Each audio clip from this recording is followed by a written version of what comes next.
Hi everyone, my name is Tara Riley. I'm a teacher education student at Ramapo College of New Jersey. I'd like to thank the NJCEC for giving me this opportunity.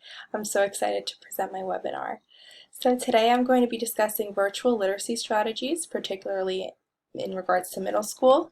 And this is currently very important because of the COVID-19 crisis that we're facing. Most teachers have had to either go exclusively online or a hybrid, which is when they do about half online and half in person. But either way, doing any kind of teaching online is a little difficult because some teachers find that their students aren't engaged, students find it hard to focus and complete their work, and find motivation to want to complete their work, especially with all the things that are going on right now. And I would presume that as the upcoming school year begins, teachers might find that their students' skills have began to decay because of the time that has gone by. So hopefully this upcoming school year is a fresh new beginning for both teachers and students, and while we'll both have to adapt to our new normal, there's a lot of exciting websites and apps out there that will help students practice and enhance their reading and writing skills and will make them excited to do so. So hopefully the following presentation will provide some ideas of different things that you can do in your classroom to hopefully inspire your students to be excited for learning to read and write. So today I'm going to be discussing apps and websites for my first part of the presentation. I will go over the app Literator and the websites Bookshare, Read, Write, Think, Newsela, and Actively Learn. And then my other part of the presentation will include other activities that you can do virtually with your students, which include journaling and website building. So as I mentioned, we're going to start with apps and websites, and the first one is called Literator. And Literator is very exciting because it forms as a app and a website, so a teacher can download the Literator app on their phone for free, and it allows them to track student progress, set goals, group students in terms of their goals and what they need to improve on and what they are successful at. So what the teacher can do is assign reading assignments on there, in which the students will complete on their websites. And as they're completing their assignments and answering questions, Literator picks up on the questions they get right, they get wrong, and creates data, as you can see here, to make it easy for you to categorize each student, which makes it easier to find out data about your class, which is really important, especially online. Doing assessments online can be difficult, but this app and this website makes it easy. It breaks everything down into charts. So as you can see on this next slide, each screenshot from the app is a different portion that the website and app displays. So you can see here that this student deals with more complex vocabulary and unfamiliar words. Certain things you can see that the red means that it needs work, the green means that the student does well with it, and you can create a whole list of students as the middle screen shows. The different students will be given different letters in terms of what their group is, and that way if you decide to do group work, you can group the students right on the app and they can work together to complete assignments. So then if you look to the right screenshot, you'll see that it'll show you the sample size of your class. You can do different classes if you're especially a middle school teacher and you have different sections of the same class. Each class will be broken down. So in terms of this class, 5 students struggle with reading and fluency phrasing. 3 students struggle with making inferences, and 2 students struggle with envisioning the text to compensate for lower picture support. And it'll give you a type of chart. So this way, as I mentioned, it's easier to review what your students need help with, especially when you're virtually. It'll allow you to think of different ways that you can pursue struggling with fluency and phrasing, particularly since that is the largest category that your students need help with. And this is also important because it makes it easier to get in contact with parents in regards to the struggling students because you have the data right in front of you. So to reiterate all the pros of Literator, there's 2,000 and more skills and strategy tools. So what I just displayed is just a sample, but there are so many things that you can assign your students to do that will help you get that data. It will help you track student growth You can see what skills your students are struggling with. You can easily share that data with parents.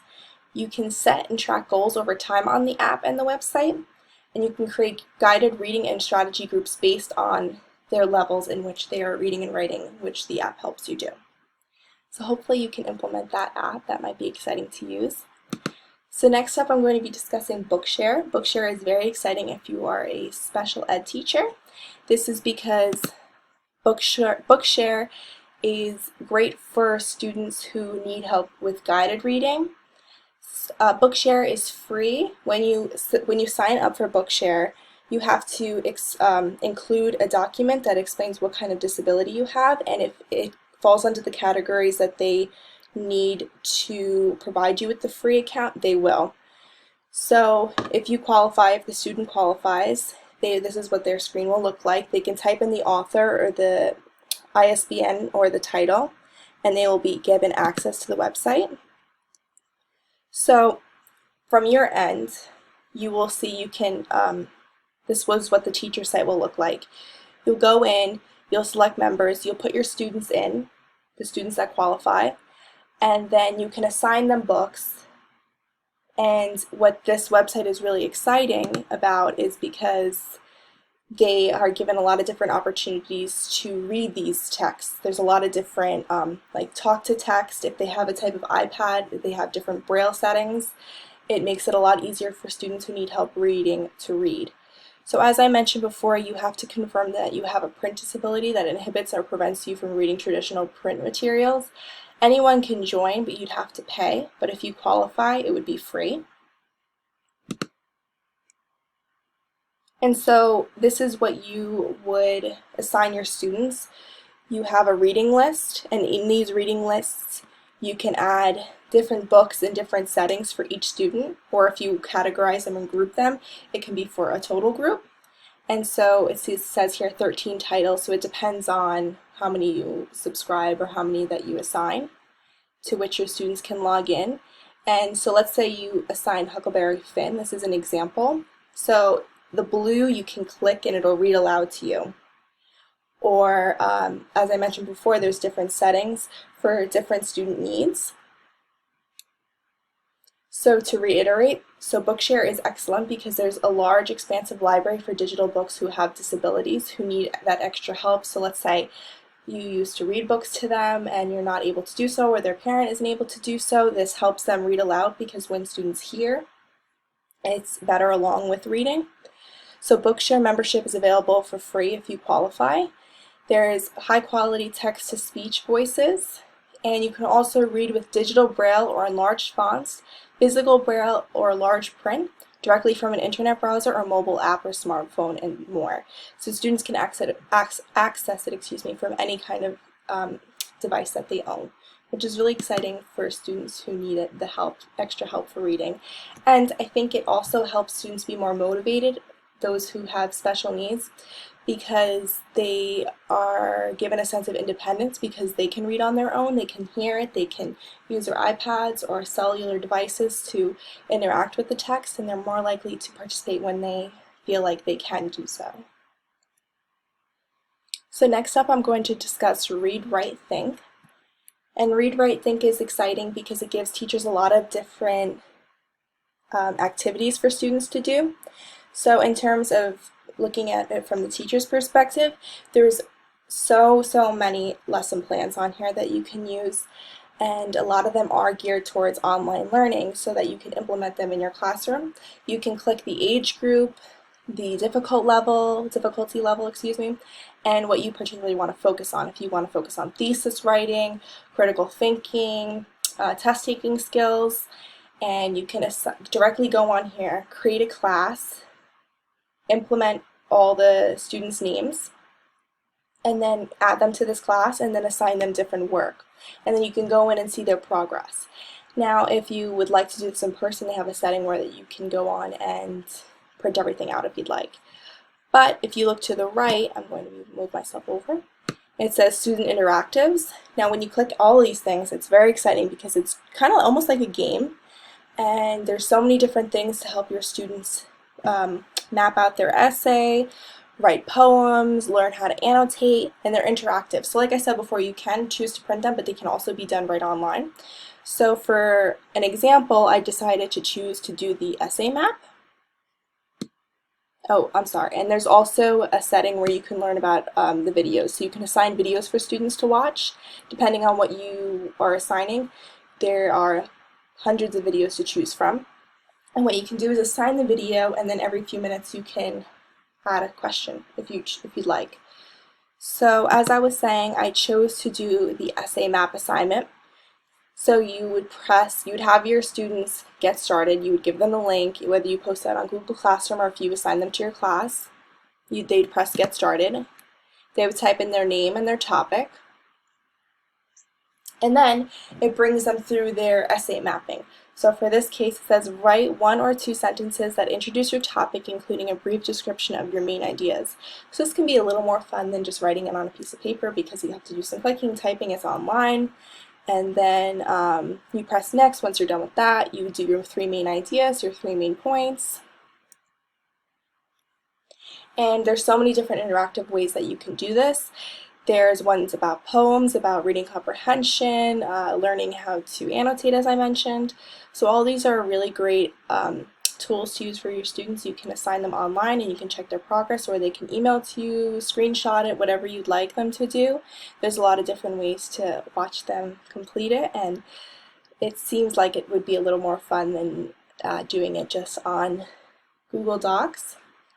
So to reiterate the main points of Bookshare, they provide high quality lesson plans. There's a lot of interactive activities, printables, and an app to help improve their reading and writing skills. And the very exciting thing about this website is that if you download the app, it can also be done online, but let's say your students have tablets at home or whatever, a cell phone, you don't need internet connection once it's downloaded. So if for whatever reason they don't have internet access, they can still complete the activities. There's videos and games that are exciting, and I think it's really great for pre-writing. So moving on to News ELA, it's a really exciting website. It's all about what's going on in our world today. So when you type in News ELA, this is what it's going to look like. You would either join now or sign up. There's an option for students and teachers. So if you do choose to decide to assign this to your students, you're going to need them to make an account. But they can use their school email or their personal email. And what you'll do is you'll go on the website, and this is what it'll look like. And it doesn't matter what your specific topic is. There's very extensive ones to choose from. So once you sign in, you're going to see on this left-hand side it says Arts, Health, Kids, Law, Money, Science, Sports, War, and Peace. So the interesting thing about using this website is, let's say your students have an interest in science. Even though it's technically an English class, you can the questions that come along with the science articles are still related to ELA. So they'll be able to read about what they like while still preparing and improving their writing. So what you would do is you could either let your students decide, or you could decide. And let's say you decide, you'd pick an article. So that's what I did here. I picked Retirees Isolated by Pandemic Become DJs for New Radio Hour. So if you look over here where I click, it says 1010L. Now when you click that, there's going to be a drop-down menu, and it'll say Max 1230L, 1010, 830L, and 590. So these are the different reading levels. So based on your students' reading levels, or you can even do individual students based on the reading level. It'll be the same exact article, but broken down easier or more difficult, with more difficult language based on their needs, which is really exciting. So then you would press assign, and then you'd either post it to Google Classroom, Canvas, or give out a link to your class, which is really exciting. It's great that all your students can get involved this way. So to reiterate the points of News ELA, It's a great way for students to learn about what's happening in the world. It allows teachers to change reading levels on every article. It's a built-in dictionary, so if a student highlights a word in an article, their definition will come up. Teachers can assign articles and attached activities to Google Classroom. So at the end of every article, there is a quiz that a teacher can look at. It's reading comprehension. It's not so much recall. And it also, as I mentioned, includes customized quizzes and structured writing prompts paired with each text. So if you choose to do a type of current event assignment, students can use this website to find out what's going on in the world. So lastly, I'm going to be talking about Actively Learn. And Actively Learn is a really great website to help students boost their reading skills. So much like News ELA, you will choose an article, and then, like I said, much like News ELA, you can create a class, so you can assign different articles to your particular class. So once you click an article, I chose this one, you can insert and select which questions you'd like to show up while the students are reading. So this one says, as you read, consider the questions. Where do racist ideas come from and how do they spread? So the students will read a few parts of the article, and then, it could be an article and it could also be a type of essay. So every kind of paragraph, there will be a new question, and it's not always true or false, multiple choice, sometimes they're open-ended. And then at the end of it all, students can see each other's responses so that they can kind of reflect on their own. So, in addition to answering, so this is a question actually. Instead of the racist one, I decided to go with a self-driving car one, and it's more opinion-based and it's easier to discuss, like for the lower middle school grades. So the article is all about how scientists are trying to create a self-driving car. So this question is, how would you feel safe in a self-driving car? Why or why not? So as I mentioned, students would respond, they would submit, and then after they submitted, they could see everyone else's responses so that they wouldn't be influenced to respond similarly to their peers. Now, this is a really great tool to help teach students annotating skills. So what this does is there's different settings. So the demo that I did went through all the different types of settings that you can do. So the first one they tell you to do is highlight a word and click it. So now when you highlight it, you can see it says highlight and take a note, hear it, define, or translate. So this is really great. So if students begin to get into the habit of highlighting and taking virtual notes, when they start to read novels again in person, they could know to write it, or if they don't know a word, they can define it, and this is kind of a good introduction to that. So if you decide to define the word, I decided to go with conundrum. It gives you a definition, so the students can read that. For complex algorithms, I wanted to hear it, so I highlighted it. You can choose the voice, which is kind of fun, and how fast the word goes, and you can press play and it'll read it to you. And let's say the student likes to hear it as they read it, they can highlight a whole paragraph and then play it, and then it'll play the whole thing back. And then lastly, you highlight and then you press annotate, and it gives you this little box where you enter your note, and then when you go back, it'll be still there for you. So as I mentioned, it's a really good way to teach students how to annotate. So to reiterate all the great points of Actively Learn, students can highlight, annotate, and discuss texts as they read. Teachers can assign text to students solo and in groups. So this is also really important to note. Teachers can break students up into groups on this website, and they can complete different essays or articles depending on their reading level. The questions that are there's discussion questions that they're aligned with Common Core. Students could add their own questions, ideas, and annotations to spark class interaction. So when students are done reading everything, you can look at all the answers as a class, and if they're open-ended, you can have a discussion, which is really great. Whether that be through Zoom, Google Classroom, whatever it is to continue that conversation, that's great. and teachers can monitor progress. So much like all of these, it's really great that teachers can monitor how their students are doing and kind of decide what their students need more help with or what they're good with. And it's really important to do so when you're learning virtually, because sometimes that kind of gets lost in translation. So if there's exact data that tells you what students need to work on, it's a great tool to have. So now I'm going to be moving along to activities for virtual learning, and this is very exciting because there's a few different ones I have in mind. So I think journaling is a great way to get students' minds thinking. So whether you decide to have students journal every day, every other day, it's up to you, and what you choose to have them journal about is also up to you. It can be nice to assign a topic. So let's say you have a student read an article with News ELA. You can ask them the following day to write a journal on what they thought about it or how they'd like to continue that conversation, and that would be a nice opener for a class discussion. There can be free write.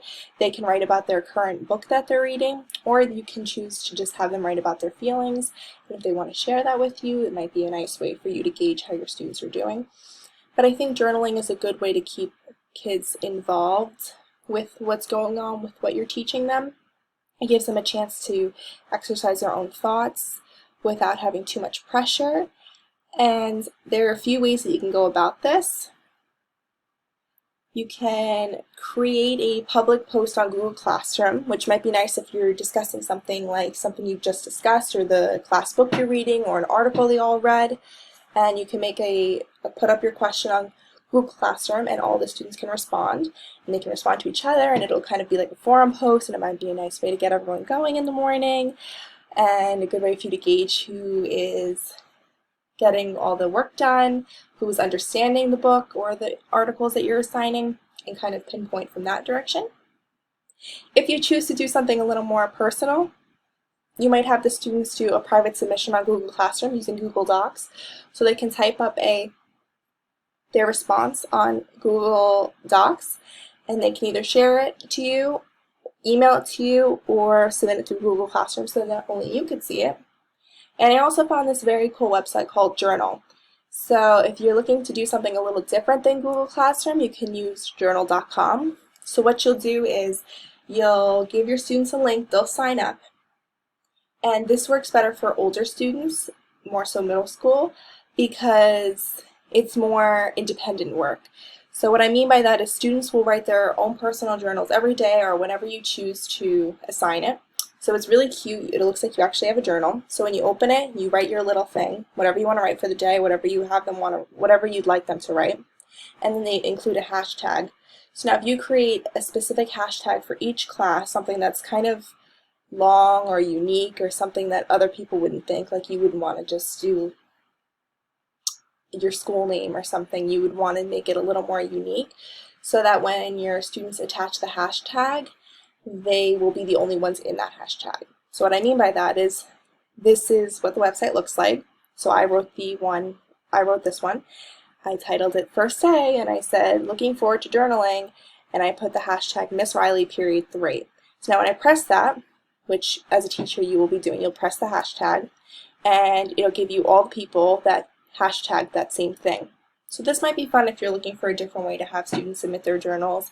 It's kind of fun. Students can read through it. You can they can add a comment, much like Google Classroom. And I think it's just a different way to go about journaling. So the last one I'm going to discuss with you is creating a website. Creating a website is really a fun way to have students be creative, think of all the different things that they want to include on their website, and it's also great for a portfolio. Students can input all their work that they do onto a website, so it's all in one place and you can look at it, the students can look at it, and it's really fun for sharing amongst other classmates. So if they want to put their personal link to the website they create into Google Classroom, the students will be able to look through each other's websites, leave comments, and see everything. It'll be a lot of fun. And as I mentioned, it keeps the class involved and ready to interact. So there's two websites that are really good for this kind of thing. There's Weebly, and there's Wix. And Wix is really good. I use it myself. So I'd like to show you an example of a website that I've created. This is a website I created for a teacher education class that I was in.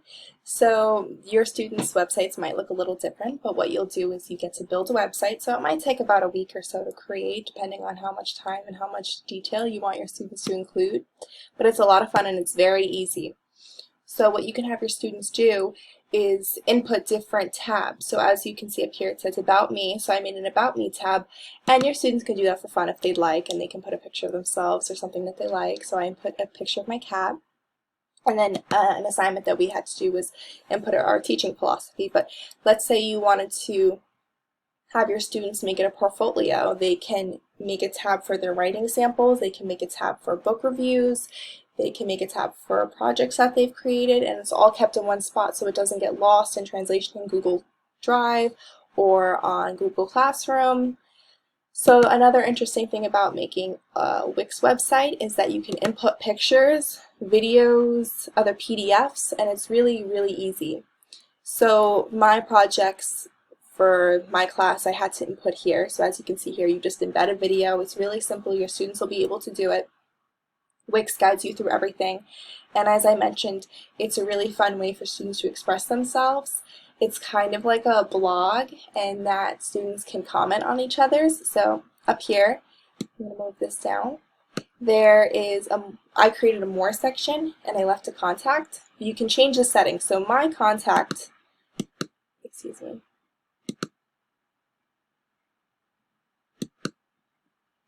information is so that it goes directly to my email, but your students can change their settings so that it just gets posted directly on Wix or Weebly, and then students can go on each other's websites and leave comments. So that's a really fun way for students to get involved. As I mentioned, they can post their private links on Google Classroom, and that the students can look at each other's, and it can be a great way to further your discussions, keep track of different student projects, and kind of make it a type of portfolio. Hopefully you found some of the apps, websites, and activities that I've suggested helpful, and maybe that you can implement them into your classroom. So going over these was very important to me, and I think that virtual activities now are very important because it helps students be engaged. It's a fun and different way to go about learning. They can kind of do it at their own pace while still having a timeline.